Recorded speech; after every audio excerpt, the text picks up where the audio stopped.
आप बताइए शॉर्ट में अपनी जर्नी के बारे में कि आपने क्या किया, कैसे किया और आज इस लेवल तक कैसे पहुंचे। पहले मैंने शुरुआत की थी एमबीए किया, जैसे नॉर्मल सभी अपनी ग्रेजुएशन करते हैं, फिर एमबीए किया और उसके बाद मुझे लगा कि कुछ लाइफ में करना है। तो मेरे जो ग्रुप था सभी दोस्त, कोई डॉक्टर बन गया, कोई इंजीनियर बन गया, तो मुझे लगा भाई तू तो रह गया, तू क्या करेगा। तो उस टाइम पे मैंने इंग्लिश का सहारा लिया। आप रहने वाले कहाँ के हैं? सर भिवानी हरियाणा से। भिवानी हरियाणा से। तो उसके बाद फिर मैंने स्पोकन इंग्लिश का वहाँ देखा, तो कोई ऐसा माहौल हमारे वहाँ पे नहीं था, सारे हरियाणवी में बात करते हैं। कॉलेज में आप जाओगे तो अगर आप हिंदी बोलोगे तो क्या देंगे, गड़ा मत है, बुलांगे चले गए, बोला तन्ना छोड़ गए। तो उस वजह से फिर मैंने भिवानी को छोड़ ही दिया। कॉलेज भी मैं कभी कभी जाता था। मैंने दिल्ली ट्रेन में आना जाना स्टार्ट किया, तो यहाँ मैंने 1-2 इंस्टीट्यूट ज्वाइन किए स्पोकन इंग्लिश के सीपी में, और वहाँ फिर मेरी हल्की सी जर्नी स्टार्ट हुई। और उस दौरान मेरा ये था कि यार इंग्लिश तुझे आती है नहीं आती, आपको सेल्फ बिलीफ नहीं हो पाता ना कि मेरी अच्छी कितनी है। तो उसके लिए आपको कोई पैरामीटर चाहिए होता है, कुछ टेस्ट करना होता है। तो उस टाइम पे नया 2005 या 6 की मैं बात कर रहा हूँ, मैं बहुत बूढ़ा हूँ। तो कितने हो वैसे, क्या एज है आपकी? सर मेरी 37 है, अभी नवंबर में 38 का मैं हूँ। मेरे से कम बूढ़े हो। सर आप तो अगले 50 साल भी बूढ़े नहीं होने वाले। तो उसके बाद मैंने सोचा कि अपने आप को देखें तो इंग्लिश आती है नहीं तेरे को। फिर मैंने उस टाइम जो टॉप कॉल सेंटर्स हुआ करते थे, कन्वर्जेस, IBM, WNS, तो मैंने हर किसी में जाके इंटरव्यू देना स्टार्ट किया। जॉब करना मेरा मकसद नहीं था उस टाइम पे, लेकिन मुझे ये था अपने आप को टेस्ट करना है। तो फिर कन्वर्जेस में शायद 200 या 300 स्टूडेंट्स यानी कैंडिडेट्स थे, और वहां जाके फिर 5 या 6 घंटे के सिलेक्शन प्रोसीजर के बाद मेरा अकेले का सिलेक्शन हुआ। तो तब मुझे लगा कि हाँ कहीं तो तुम पहुंच गए हो। तो वहां से स्पोकन इंग्लिश की जर्नी मेरी स्टार्ट हुई थी। लेकिन क्योंकि भेड़चाल में MBA कर रहे थे उस टाइम पे सभी, हम भी फंस गए उस चक्कर में। MBA किया, फिर बैंकिंग की जॉब्स निकलने लग गई, तो बड़े भाई ने और मैंने बैंकिंग के लिए अप्लाई किया। हम दोनों स्टेट बैंक ऑफ इंडिया में गवर्नमेंट जॉब लग गए, पेंशन वाली थी। तो क्या चाहिए, घर पे धड़ाधड़ रिश्ते आने लगे, तो बस खुल के कुप्पा हो जाते हैं। ठीक है। और आपने कितने साल तक करी वो जॉब? 5.5 साल सर। 5.5 साल तक आपने वहां पे जॉब करी। हाँ जी। फिर ऐसा क्या हुआ आपकी लाइफ में कि आपने इतना बड़ा डिसीजन लिया कि उस जॉब को छोड़ करके अपना ये पाथ चुना? मतलब ऐसा क्या हो गया? सर सबसे बड़ी त्रासदी या सबसे बड़ी घटना आप कह सकते हैं, मेरी शादी हो गई थी।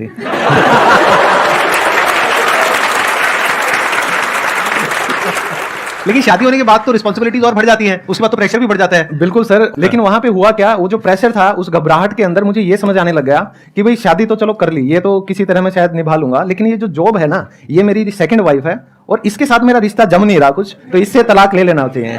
तो या तो मेरा जो रियल वाइफ है उनसे तलाक हो जाता या शादी उनसे हो जाता। तो मुझे लगा कि भाई तो अब उन्होंने भी सपोर्ट किया होगा। लेकिन वहां पे एक चीज और हुई सर, जब मैंने जॉब छोड़ने का डिसीजन लिया, there was no one to support me, to be honest. क्योंकि सोसाइटी के प्रेशर में इवन पेरेंट्स, फ्रेंड्स तो मेरे कभी रहे नहीं। मेरा आज तक कोई दोस्त नहीं है। आज तक नहीं था, आज की बात है, मैं मजाक नहीं कर रहा। तो फिर मैंने जॉब तो छोड़ दिया, और हर कोई आपका मजाक उड़ाता था कि यार बैंक में मैनेजर होता, ठीक है, पेंशन होती, तो आते जाते लोग ताने मार के जाते थे। कोई भी घर में आता था, हर कोई टोंट मारता था, बोला क्या कर लिया। फिर मैंने कहा चलो इनको कुछ ना कुछ तो दिखाना चाहिए। फिर जो अंदर की आपकी आग होती है वो कहीं ना कहीं आपके लिए काम करती है। फिर मैंने 10 साल बाद दोबारा पढ़ाई शुरू की। मैंने BEd कंप्लीट किया, फिर मैंने MA इंग्लिश किया, और MA इंग्लिश में मुझे यूनिवर्सिटी में गोल्ड मेडल मिला। मैंने यूनिवर्सिटी टॉप की। ये जो आपने किया, ये वो जॉब करने के बाद किया? Yes sir. कमाल है। मतलब उस टाइम पे एज कितनी थी आपकी? मेरी एज अभी ये 3 साल पहले की बात है सर। तो तब आई थिंक आप सबसे सीनियर हो गए अपने वहां पे? मैं तो कॉलेज में सबसे बूढ़ा मैं ही था। सबसे बूढ़े आप। फिर उसके बाद ये YouTube की जर्नी कैसे शुरू हुई? सर आपकी जो वीडियो है स्पीक इंग्लिश विद कॉन्फिडेंस, उस वीडियो को देख के मैंने मेरी फर्स्ट वीडियो बनाई। मेरा एक सेशन आया था स्पीक इंग्लिश विद कॉन्फिडेंस, आज से आई थिंक 4 साल पहले, 4 या 5 साल पहले। तो अच्छा। मेरा चैनल बना है 2 साल पहले। अरे वाह क्या बात है। और 2 साल में अच्छी तरक्की करी आपने, मानना पड़ेगा। अब आपके जो भी क्वेश्चंस हैं इंग्लिश स्पीकिंग से रिलेटेड, या जो भी जो हेजिटेशन होती है इंग्लिश बोलने में, वो आप इनसे पूछ सकते हैं। गुड मॉर्निंग सर, मैं ना बेसिकली झारखंड से हूँ। यहाँ मैं DU की स्टूडेंट हूँ, LSR की। तो मैं यहाँ आई हूँ, तो मैंने ये डिफरेंस देखा है ना कि वहाँ से और यहाँ पे ऑलमोस्ट सभी लोग इंग्लिश ही बोलते हैं। बट ये डिफरेंस हो जाता है ना कि कहीं कहीं पे अगर हम नहीं बोल पाते हैं तो हमारा पूरा कॉन्फिडेंस ही लूज हो जाता है। लाइक मैं बहुत एक्सट्रोवर्ट टाइप की हूँ, बहुत बोलती हूँ, लेकिन ऐसा कहीं कहीं ऐसा एक प्लेस होता है कि जहाँ मैं नहीं बोल पाती, और शायद मेरे को उसका एक रीज़न लगता है इंग्लिश। तो सर उस टाइम पे कैसे क्या डील करना चाहिए, क्या करना चाहिए? मैंने जैसे शुरुआत में बताया कि मुझे भी सेम आपकी तरह ही ये दिक्कतें फेस करनी पड़ी थी। आप में से कोई भी या इस दुनिया में कोई भी अगर कोई भी नई स्किल को सीखेगा और उसको कोशिश करेगा आजमाने की, तो फंबल तो होंगे, गलतियां तो होंगी। तो आपको ये सोचना है कि आपका मेन टारगेट क्या है, मेन गोल क्या है। उस रास्ते में हर्डल आएंगे, वो हर्डल हमारी जिंदगी में होते हैं जो अनचाहे दोस्त, ठीक है, और मैं उन्हें दोस्त नहीं कहता, मोस्टली आज के दिन दोस्ती के नाम पर टाइम पास चल रहा है। तो जो आपका रियल फ्रेंड होगा वो आपकी ग्रोथ में आपको सपोर्ट करेगा। चार्ल्स स्कूली एक अमेरिकन साइकोलॉजिस्ट हुए हैं, उनकी एक लाइन मेरी बड़ी फेवरेट है सर, आप कहें तो प्लीज। प्लीज। वो कहते हैं I am not what I think I am, कि मैं वो नहीं हूं जो मैं सोचता हूं, I am not what you think I am, मैं वो भी नहीं हूं जो आप सोचते हो कि मैं हूं। I am what I think you think I am, कि मैं वो हूं जो मुझे लगता है कि आप मेरे बारे में सोचते हो। तो हम हमेशा हमारी एक इमेज कैरी करके चलते हैं। तो आपको ये सेल्फ रियलाइजेशन अंदर से होना चाहिए कि आपके हितैषी कौन है और आपके अगेंस्ट कौन है। तो अगर आपका मेन गोल सही है, आपको लोगों को दिखाने के लिए आगे नहीं बढ़ना, खुद के लिए आगे बढ़ना है, तो मेरे हिसाब से ये दिक्कत कभी नहीं आएंगी। और आप अपनी बस जर्नी कंटिन्यू रखो, कंसिस्टेंसी इज इंपॉर्टेंट।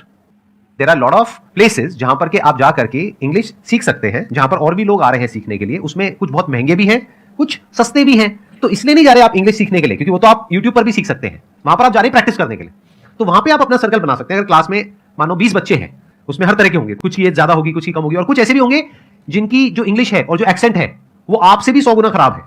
तो अगर आप उनको थोड़ा सा हेल्प करें तो आपका कॉन्फिडेंस अपने आप बढ़ जाएगा। देखो, कॉन्फिडेंस को बढ़ाने के 2 तरीके होते हैं। या तो अपने आप को ऐसा बना लो कि आपके अंदर किसी का कोई डर ही ना हो, सामने कोई भी आ जाए, कितने भी आ जाए, कोई फर्क ही ना पड़े, ये एक तरीका होता है। दूसरा होता है किसी ऐसे सर्कल में चले जाओ जहां पर के बोलते नहीं है अंधों में काना राजा, वहां भी बड़ा कॉन्फिडेंट फील होता है। सही बता रहा हूं आपको कि मतलब अगर एक बड़े तालाब में छोटी मछली होने से अच्छा है छोटे तालाब में बड़ी मछली हो जाओ। ये भी एक तरीका है कॉन्फिडेंस को बढ़ाने का। तो ऐसी किसी जगह पे चले जाओ जहां पर के वो आपको टीचर का दर्जा दे दे, जैसे टीचर जाए, अरे ये तो ऐसी भी जगह होती है। क्योंकि अगर आप ऐसे लोगों के बीच में रहोगे जो बचपन से इंग्लिश बोल रहे हैं तो आपको कॉन्फिडेंस और कम हो जाएगा। एकदम से तो आप ओवरनाइट उनके लेवल पे नहीं आ सकते। बिल्कुल ऐसा है जैसे किसी को क्रिकेट खेलना है, अब मुझे खेलना है, अब मैं जा करके किसी टॉप प्लेयर के साथ में खेलने लग जाऊं तो मेरा जो बचा खुचा कॉन्फिडेंस है वो भी खत्म हो जाएगा 4 दिन में। बिल्कुल।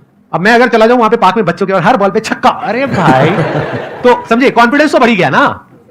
तो इस तरह से आप थोड़ा दिमाग से अगर चलोगे, थोड़ा अगर अपने माइंड को यूज करोगे सही डायरेक्शन में, तो there are lot of options which are there. Yeah, I have 2 questions. First, on English, and second, on your life journey. So, first question is like the accent on English is also most important. So, how to improve that accent? And second question is like in everyone's life there comes, as you said, deep moments, right? And you said how you deal with it. But how can we as a youth deal with that? सबसे पहली problem जो हम accent की बात करते हैं, आपने accent कहा, दैट इज एक्सेंट।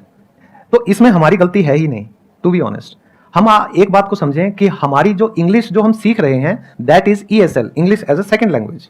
तो हमारी जो मदर टंग है, जो हमारी मातृभाषा है, वो हिंदी, मराठी, गुजराती है, मतलब 22 भाषाएं हमारी कोई सी भी हो सकती है। तो हमारा जो एक्सेंट है वो डिपेंड करता है MTI। तो MTI होता है मदर टंग इन्फ्लुएंस। तो मान लो अगर मैं हरियाणा से हूं, तो अगर मैं कहता हूं अरे भाई देखेंगे अंग्रेजी सीख ली जाएगी तो सीख ली जाएगी ना, आप इन बेरा कोई फर्क नहीं पड़ता हमारे, ठीक है, बोला घने अंग्रेज आयर चलेगा, हमने कोई ना सिखा पाया। तो अगर मैं मेरी यही टोन कंटिन्यू रखूं तो जो मेरा गला है, जो वोकल कॉर्ड्स हैं, वो उसी के अकॉर्डिंग सेट हो जाते हैं। तो मैंने इस बात को कुछ ज्यादा ही सीरियसली ले लिया। तो मेरे आस पड़ोस वाले सारे मेरा मजाक बनाते थे हिंदी में बात करके, देख आ गया अब ये हिंदी में बात करेगा। चलो कोई बात नहीं। लेकिन जब मैंने इंग्लिश को सीखा और फिर मैंने फोन करके उनके इंटरव्यू लेने शुरू किया ना, और जो हड़काया उनको HR मैनेजर बन के, बड़ा मजा आया, कसम से बड़ा मजा आया। मैं लताड़ता था, मैंने कहा no you don't deserve it, you don't deserve it.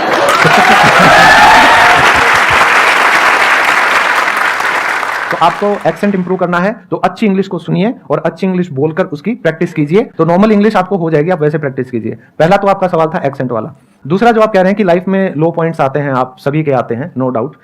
मैंने हमेशा, मेरे बहुत ज्यादा लो पॉइंट आए हैं जब लोग मुझे घर पे आके कहते थे सुसाइड करेगा, कि काल करेगा, परसों करेगा, बोले तेरी जी है तो बोला वो कर गया गलड़ी गाड़ में, देखो वो डूब गया।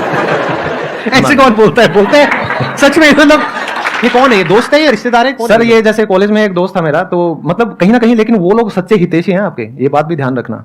मैंने हमेशा उन लोगों को बहुत पॉजिटिवली लिया है और ऐसे लोग आपके आसपास होने ही चाहिए। तो जब आपका लो पॉइंट आता है उसको आप एज एन अपॉर्चुनिटी लो, ठीक है, कि आप क्या क्या कर सकते हो, कि अब आप जीरो हो गए, अरे अब तो आपके पास ऑप्शंस भरे पड़े हैं, अब तो खोने के लिए कुछ भी नहीं है, कुछ भी नहीं है। अब तो मैं ये भी कर सकता हूँ, वो भी कर सकता हूँ। तो लो पॉइंट कभी भी आए ये तो सोचो ही मत कि यार सब कुछ खत्म हो गया। कई मतलब यंगस्टर्स लग जाते हैं, मतलब गलत डायरेक्शन में चले जाएंगे कि यार हमारा कोई नहीं है, अकेले दुनिया में भाई कुछ नहीं है इस धरती पे, यार पी का पड़ जाओ। उससे कुछ नहीं होगा। Sir, my name is Gautam, and actually, sir, I am a stammer person. But sir, in Hindi, my stammering sometimes low, but in English very high. Second, ये कि सर बिफोर 2 ईयर एक सर ने मुझे बोला था कि 20 साल के बाद कोई भी इंग्लिश अच्छे से नहीं बोल पाता। तो ये मेरे मन में अभी तक उनका है। आपको कहीं ना कहीं लाइफ में या अपनी फैमिली में शायद कुछ है जो मतलब आप उभर के 100% अपनी पर्सनैलिटी से ऊपर नहीं आ पा रहे हो, कहीं ना कहीं कॉन्फिडेंस आप में कम है, ठीक है। तो लाइफ में आप हो सकता है कि कुछ करना चाहते हो लेकिन आपको लगता है शायद मैं नहीं कर पाऊंगा, तो वही बात आपकी हिंदी में आ जाती है। जब अब मैं सर के सामने बैठा हूं, ऐसा नहीं है कि मेरे में कॉन्फिडेंस पूरा है, मेरी भी अंदर से लगी पड़ी है, ठीक है।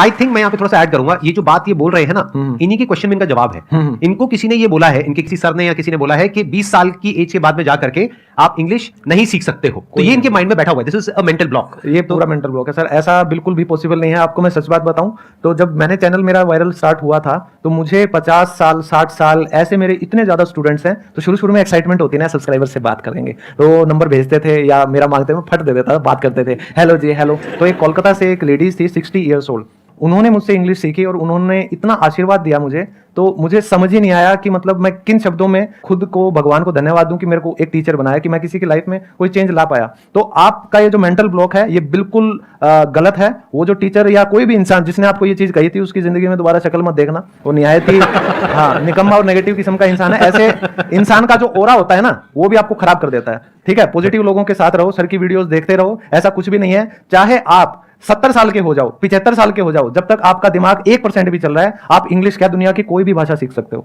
उसमें कोई भी एक्सीलेंट पॉइंट।